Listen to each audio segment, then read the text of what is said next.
अब महिलाओं का अपमान उन गद्दियों से हो रहा है, उन पिठाधीशों से हो रहा है, उन पिठासीन से हो रहा है जहां पर लोग समाज को सुधारने की बात करते हैं। साजिद रशीदी वही शख्स है जो रोजाना टेलीविजन पे मुस्लिमों का पक्ष रखते हैं, अपनी गुत्तू और बेइज्जती कराते हैं और मुस्लिमों को बदनाम करने में किसी की पीठ नंगी हो, कोई व्यक्ति नंगा हो ना हो, इस व्यक्ति के विचार तो बहुत ही ज्यादा नग्न है और इस व्यक्ति को शर्म से डूब के सरकार बीजेपी की, यूपी में सरकार बीजेपी की, सांसद यूपी की और संसद का केंद्र में सरकार कार्रवाई करने की जगह उन मुद्दों पर तमाशा कर जाके प्रदर्शन कर रही है। तो महिला सम्मान में तो आवाज उठा रही है। वही मैं पूछ रहा हूँ, महिला सम्मान में आवाज उठा कैसे सकते हैं ये लोग, कार्रवाई कैसे कर सकते हैं? ये उस प्रधानमंत्री के नेतृत्व में आते हैं जो प्रधानमंत्री एक महिला के लिए शब्द यूज कर चुका है। इस प्रधानमंत्री के नेतृत्व में आते हैं जिसने सोनिया गांधी को 50 करोड़ की पार्टी के अंदर एक एक व्यक्ति ऐसा मौजूद है जिसने हर पल, हर एक दिन, हर एक मोमेंट पर, हर एक चुनावी सभा में महिलाओं का अपमान किया। उस पार्टी के किसी नेता को अधिकार है क्या कि महिला सम्मान के लिए नारेबाजी कर दो और बोल सके? टेलीविजन पर, सोशल मीडिया पे क्या देख रहे हैं कि अखिलेश यादव नहीं बोल रहा है?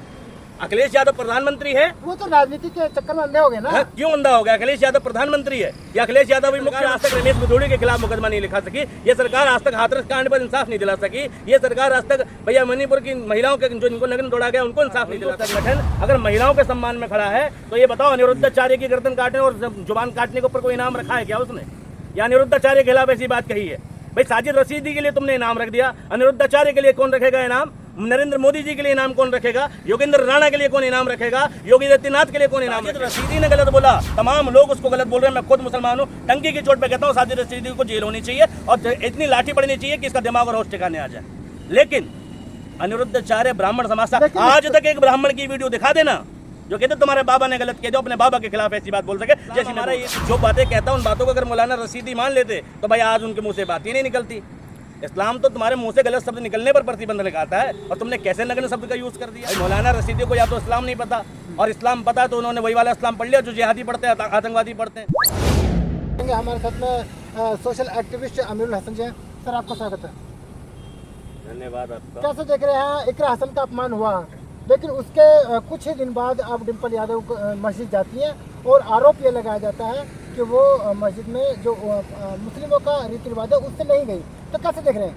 बर्बाद गुलिस्ता करने को बस एक ही उल्लू काफी था, साख तो उल्लू बैठा है अंजाम में गुलिस्ता का। तो खुदाई बात ये नहीं है कि महिलाओं का अपमान हो रहा है, घटना तो कभी भी घट सकती है, लेकिन घटना घटने के पहले और घटना घटने के बाद सरकार का क्या रिएक्शन है और उन लोगों का क्या रिएक्शन है, ये सोचने की बात है। इसमें जो सबसे बड़ी इंपॉर्टेंट सोचने की बात है, इससे पहले निर्भया कांड होता है, इससे पहले हाथरस कांड होता है, मणिपुर का कांड होता है। लोग अलग अलग सिचुएशन को दोष देते हैं। कहीं बताया गया कि शराब पीने से कांड होते हैं, बलात्कार शराब पीने से होते हैं, कहीं बताया गया कि समुदाय के झगड़ों में होते हैं। और अभी तक जितने भी अपमानित बातें हम देख रहे हैं, इसमें योगेंद्र राणा एक्सेप्शन को छोड़ दिया जाए तो इसके बाद जो दो कांड अपमान के हुए हैं वो धार्मिक जगह पर और धार्मिक लोगों की वजह से हुए हैं। यानी अब महिलाओं का अपमान उन गद्दियों से हो रहा है, उन पिठाधीशों से हो रहा है, उन पिठासीन से हो रहा है जहां पर लोग समाज को सुधारने की बात करते हैं। साजिद रशीदी इमाम फाउंडेशन के अध्यक्ष हैं। ये वही शख्स है जो रोजाना टेलीविजन पे मुस्लिमों का पक्ष रखते हैं, अपनी गुत्तू और बेइज्जती कराते हैं और मुस्लिमों को बदनाम करते हैं। और ये वही शख्स हैं जो कुछ दिनों पहले इमामों की सैलरी के लिए केजरीवाल सरकार को दोष दे रहे थे। ये अपनी विचारधारा रखते हैं। असल में किसी की पीठ नंगी हो, कोई व्यक्ति नंगा हो ना हो, इस व्यक्ति के विचार तो बहुत ही ज्यादा नग्न है और इस व्यक्ति को शर्म से डूब के मर जाना चाहिए। और माफी तलाफी तो अलग चीज है, इस व्यक्ति को खुद जिम्मेदारी, नैतिकता की जिम्मेदारी के तहत पहले तो उस अध्यक्ष पद से अपना रेजिग्नेशन देना चाहिए और उसके बाद सरकार प्रदर्शन करती है। भाई सरकार किसकी है? मोदी जी की है। मोदी जी, और मोदी जी करे भी कैसे कार्रवाई, सोचने की बात है।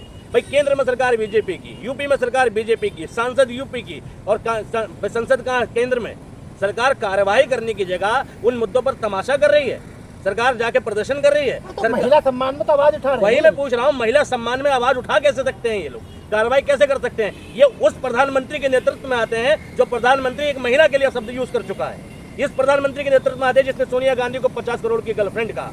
जिस पार्टी के अध्यक्ष को, जिस पार्टी के नेता को एक महिला के लिए सम्मान नहीं आता, जो कभी देश की प्रधानमंत्री पद की दावेदार रही और जीती भी प्रधानमंत्री को चुनाव, उसको 50 करोड़ की गर्लफ्रेंड कहा गया, उसको जर्सी गाय कहा गया और ना जाने क्या क्या कहा गया। वो प्रधानमंत्री महिलाओं के खिलाफ आवाज उठाएगा, एक ट्वीट भी कर पाएगा?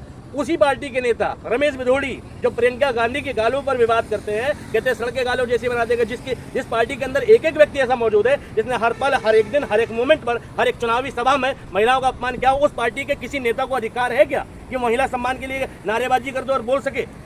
भाई नैतिकता के तहत तो तुम्हें ये करना था कि सरकार ये तुम्हारी ये कार्रवाई करा देते, लेकिन तुमने इस मुद्दे को अपनी राजनीति साधने की कोशिश करी और फिर से हिंदू मुसलमान करने की कोशिश की। हम टेलीविजन पर, सोशल मीडिया पर क्या देख रहे हैं कि अखिलेश यादव नहीं बोल रहा है।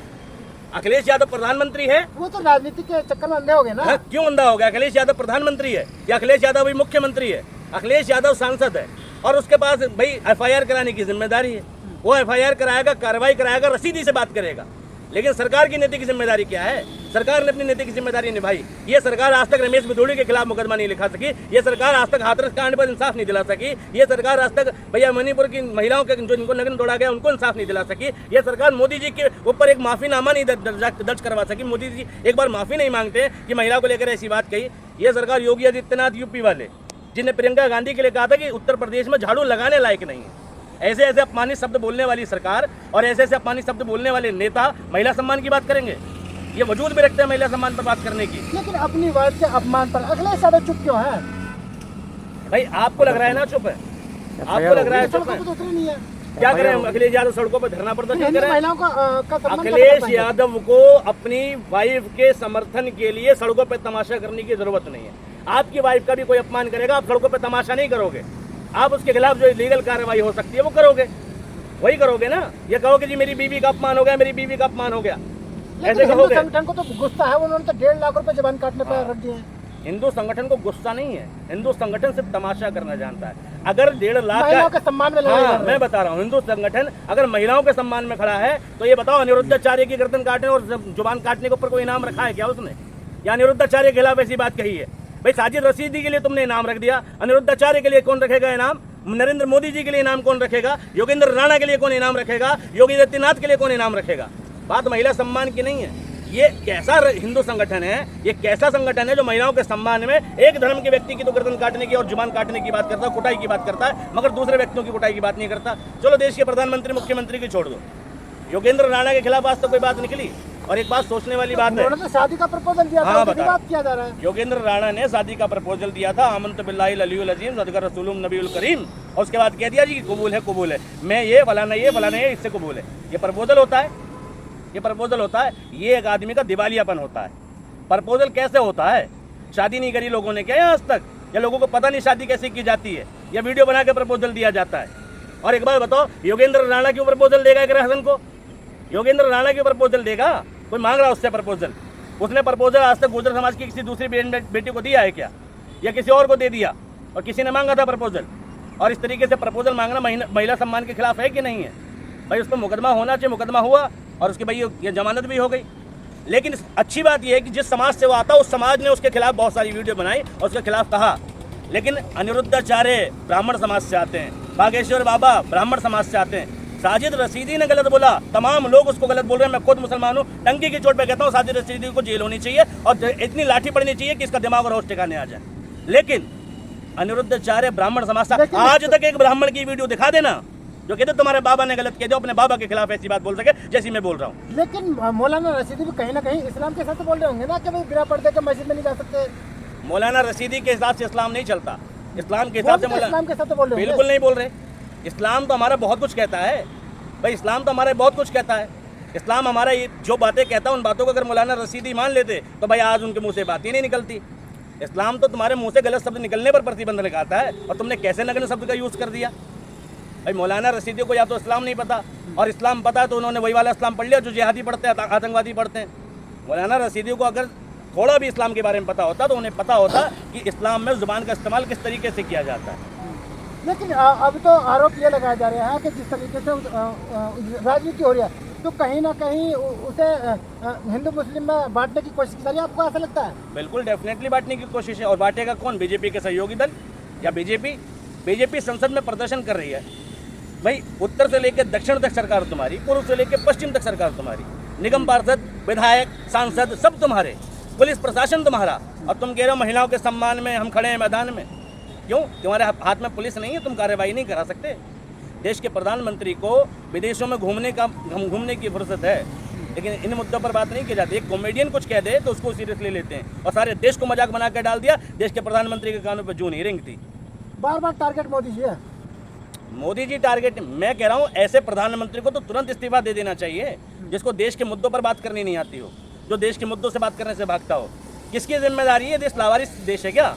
इस देश में हमने रिप्रेजेंटेटिव चुना है 140 करोड़ लोगों का। जब एक व्यक्ति वहाँ अमेरिका में जाके बोलता है कि हेलो अमेरिका, तो वो एक व्यक्ति नरेंद्र मोदी नहीं है, वो 140 करोड़ लोगों की आवाज़ बोल रहा है। और अगर एक प्रधानमंत्री संसद में बोलता है या भाषण में बोलता है कि जर्सी गाय 50 करोड़ की गर्लफ्रेंड, तो कायदे में वो एक मोदी नहीं बोल रहा है, वो 140 करोड़ की आवाज़ बनाकर बोल रहा है। सारे देश को बदतमीज बनाने का काम कौन कर रहा है इस देश में? सारे देश को दिवालिया बनाने का काम कौन कर रहा है? ये मोदी जी की उपलब्धि तो है। लेकिन धर्म परिवर्तन, लव जिहाद, ये कहाँ से आएगा? ये भी मोदी जी ने कराया क्या? बिल्कुल, डेफिनेटली। मुझे एक बात बताओ, धर्म परिवर्तन और लव जिहाद के मुद्दे उन्हीं राज्यों में क्यों उठ कर आते हैं जहाँ पर बीजेपी की सरकार होती है या जहाँ बीजेपी सरकार बनाने की कोशिश करती है? आप धर्म परिवर्तन लव जिहाद का एक मुद्दा बताओ पंजाब के अंदर, धर्म परिवर्तन लव जिहाद का एक मुद्दा बताओ तुम ये साउथ नॉर्थ ईस्ट के अंदर, सिक्किम में नहीं होता। जहाँ सरकार का कंट्रोल कम है वहाँ पर ऐसे मुद्दे नहीं आते। कोई थूक के जूस पिला रहा है, कोई थूक के खाना खिला रहा है, वहाँ ही क्यों होता है जहाँ बीजेपी की सरकार है?